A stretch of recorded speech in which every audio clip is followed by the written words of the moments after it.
नमस्कार, जय हिंद दोस्तों। देश की राजनीति हो या बिहार की राजनीति हो, स्टेट लेवल की उथल पुथल मची हुई है।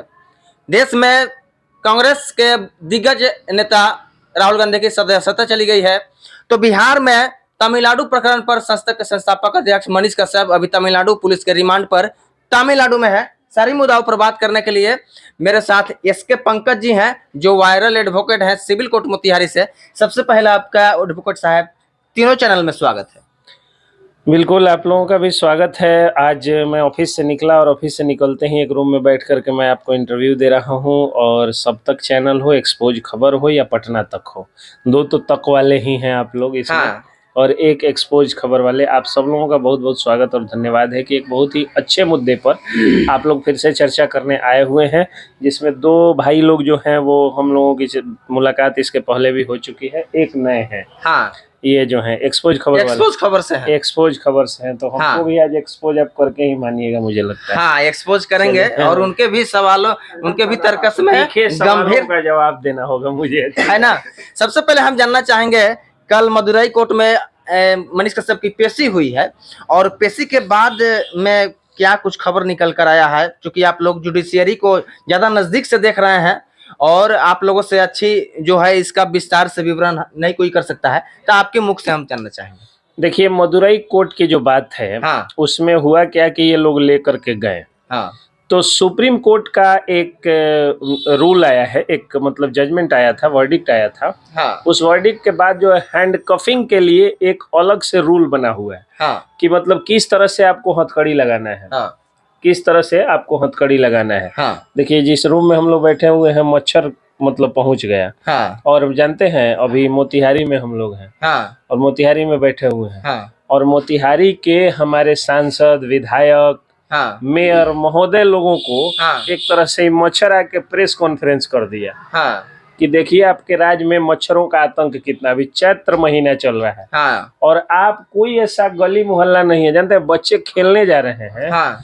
बच्चा खेलने जा रहा है और खेल के 10 मिनट में आ रहा है, मतलब अपने द्वार से जैसे ही, अपने कैंपस से जैसे ही रूम में पहुंच रहा है जहाँ मैक्सो कॉइल इत्यादि लगे हुए हैं। हाँ। तो तब तक उसका पूरा पैर हाँ चकता चकता हो जा रहा है मच्छर के काटने से। मच्छर के काटने से भोजपुरी में कहा जाता है दोदरा हो जाता है, एकदम दोदरा हो जाता। दोदरा हो जाता है। तो यही यानी स्थिति है। जो जनप्रतिनिधि हैं, मैं वकील साहब का सीधा साधा सवाल है, यहाँ के जो जनप्रतिनिधि हैं, विधायक है, सांसद है, मेयर है, उप मेयर है, वार्ड पार्षद है, उन लोगों से कि मच्छर जो लग रही है यहाँ पर, इसके निराकरण के लिए आखिर वो लोग क्या कर रहे हैं। बिल्कुल। हाँ, अब हम लोग आ जाए कि मदुरई कोर्ट में क्या हुआ। हाँ। तो मदुरई कोर्ट में चूंकि आप थोड़ा डाइवर्ट हो गए मच्छर के पीछे जो है। हाँ। वो इसलिए मैं देखा हूँ। तो मदुरई कोर्ट में हुआ ये कि जब हैंडकफिंग को लेकर के जो रूल्स हैं, हथकड़ी जो लगा हुआ हथकड़ी लगाने को लेकर के जो रूल्स हैं, हाँ, उसमें आ गए हैं कि किस तरह के अपराधी को किस तरह से हथकड़ी। जैसे आप देखे होंगे कि कुछ अपराधियों को दोनों हाथों में हथकड़ियां होती है। हाँ। आतंकवादी, दुर्दांत अपराधी। हाँ। और अगर कोई आदमी अगर सरेंडर किया है और हाँ। उसकी साफ सुथरी छवि है, हाँ। तो उस पर भी कैसी हथकड़ी लगनी चाहिए या नहीं लगनी चाहिए, सबको लेकर रूल डिफाइंड है। हाँ। ऐसा नहीं है कि हमारे मन में हमारे पास आया इतना मोटा मोटा एकदम जो है वो पुराने जमाने के परदादी के हौसली की तरह मोटा मोटा आपको जो है हथकड़ी मिल गई और किसी को लगा दीजिए। हाँ। किसी को आप नहीं लगा सकते। हाँ। सबके साथ कैसा रूल और कैसा व्यवहार है। दूसरी चीज क्या है कि पुलिस के पास कोई एविडेंस ही नहीं है।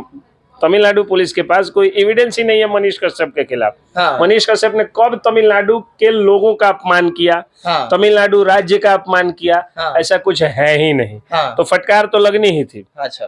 फिलहाल एक खबर अच्छी इसलिए आ रही है इसमें। हाँ। ये बहुत ही सुकूनदायक खबर ये है। हाँ। कि तमिलनाडु पुलिस की रिमांड लगभग समाप्त होने के बाद में उनको बिहार लाया जा सकता है बहुत जल्दी। हाँ। कारण क्या है? कारण ये है कि पर्याप्त एविडेंस का अभाव है। हाँ। और तमिलनाडु पुलिस बिहार पुलिस से कोऑर्डिनेट करके अपने अनुसंधान को पूरा करेगी। यानी कब हो सकता है, चूंकि एक खबर आ रही है कि 3 या 4 तारीख को पेशी भी है बेतिया सिविल कोर्ट में। को अगर बेतिया में उनकी पेशी होगी, हाँ, तो 3 तारीख तक शायद है रिमांड, 3 या 2 तक, 2 को शायद समाप्त हो रहा है। 72 घंटा जोड़ लीजिए, मैंने यस्टरडे से 72 घंटा जोड़ लीजिए, तो 2 को, आज हम लोग 1 अप्रैल को बात कर रहे हैं, 2 अप्रैल को शायद रिमांड समाप्त हो रहा है, 2 या 3 को। हाँ।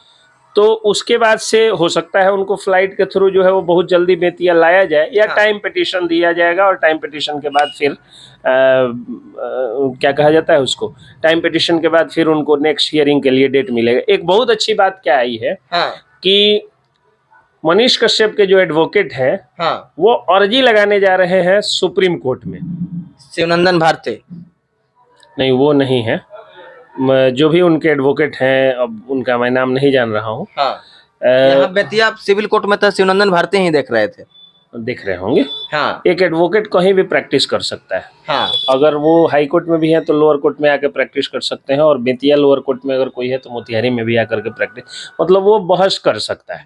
सुप्रीम कोर्ट में भी जा सकता है। एसोसिएशन का मेंबर नहीं होगा लेकिन बहस कर सकता है। अच्छा, आप अगर चाहिएगा तो भारत के किसी भी न्यायालय में जाकर बहस कर सकते हैं। किसी भी न्यायालय में जाकर के मैं बहस कर सकता हूँ। यानी आपको अगर मौका मिले मनीष कश्यप का केस लड़ने का तो लड़ूंगा।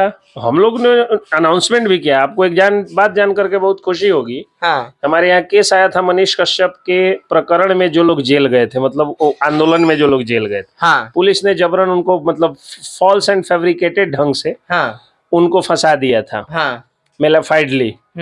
तो हम लोगों ने उसका बेल कराया और एक सिक्का हम लोगों ने लिया है। हमारे सीनियर बहस किए पप्पू सर, और एक सिक्का नहीं लिया गया। कब की बात है? ये भी जान लीजिए, हुआ 2-4 दिन पहले की बात है, मतलब 3 तारीख को शायद थी ना, बंदी किस तारीख को थी? 23 तारीख को, 23 मार्च को थी, और 24 या 25 को वो लोग अरेस्टेड हुए थे। कोटवा से, चिरैया से, संग्रामपुर से, 3 जगह से कुछ लोग जो है वो अरेस्टेड हुए थे। तो कोटवा वाले जो है वो आए हुए थे कोर्ट में, उनके गार्जियन लोग लेकर के आए थे, और लेके आए थे तो बहस हुआ, और उनसे 1 रुपया फीस नहीं लिया गया। देख सकते हैं मामला, मैं एड ऑन करना चाहूंगा इस पे। आप बताएं कि तमिलनाडु में आप बता रहे हैं कि कोई एविडेंस ना लगा उन लोग के हाथ में, तो जब तमिलनाडु पुलिस को एविडेंस नहीं लगा हाथ में, तो क्या बिहार पुलिस अभी जो हो रहा है, ये हम क्या समझे, इसको क्या बताइए? पहले से भी मैं बता चुका हूं कि ये सब बदले की कार्रवाई है और किसी के छवि को धूमिल करने का प्रयास है। पहले से भी मैं बता रहा हूँ कि ये लड़ाई युवा वर्सेस युवराज की है। एक तरफ 2 सीएम, माता पिता दोनों सीएम के युवराज हैं, और एक तरफ अपने बलबूते मेहनत पर पढ़ा लिखा एक मेहनती युवा है। तो एक मेहनती युवा का अगर 40 लाख फॉलोअर हो जाएगा और युवराज का 20 लाख फॉलोअर होगा, तो जाहिर सी बात है कि युवराज को जलन होगी। तो आपके सवाल का ये जवाब है। इस पर लंबा डिबेट हो सकता है। इस पे जो है वो बहुत सारी बातें हो सकती हैं। जब इंटरनली आप जाइएगा तो ये पाइएगा कि सच्चाई रूप में मैं आप लोगों को क्यों इतना तरजीह दे रहा हूँ। अभी मैं आधे घंटे से आपका वेट कर रहा हूँ। बिल्कुल। एक एडवोकेट के बारे में, मतलब कहा जाता है कि एक एडवोकेट का आधा घंटा बहुत मुश्किल समय मूल्यवान होता है। मुश्किल समय होता है। मूल्यवान तो नहीं कहूंगा, लेकिन मुश्किल समय होता है। हम लोगों के शब्द में मूल्यवान ही होता है। आधा घंटा समय देना बड़ा मुश्किल होता है। फिर भी क्यों दे रहा हूँ? क्योंकि आप लोग ही पत्रकारिता कर रहे हैं। अखबारों का काम 3 रह गया है। बूढ़ों का पोटा पोछना, बच्चों का पोटी पोछना, और दारूबाजों का चखना खाना। अगर इन तीनों काम के अलावा एक भी अखबार ने 8 साल में कुछ किया हो तो आप हमको बता दीजिए, मैं दिखा देता हूँ। मैं समझ जाऊंगा कि आप जो है वो आपने कुछ दिखा दी। आप बताइए ना, जो बड़े बड़े अखबार हैं, मॉडर्न न्यूज मिरर अखबार है, उनके खबरों पे अक्सर असर होते रहता है। उस अखबार में मैं भी चूंकि काम करता हूँ, मैं भी कंट्रीब्यूट करता हूँ उसमें, तो हम जो है वो देखते हैं कि हम लोगों के खबर का असर होते रहता है। कभी कोई सस्पेंड हुआ, कभी कोई लाइन हाजिर हुआ, कभी किसी पर जांच जो है वो कमेटी गठित हुई, कभी कुछ हुआ, कभी कुछ हुआ। लेकिन आपने सुना कि 3 बड़े 4 बड़े अखबारों के खबर पर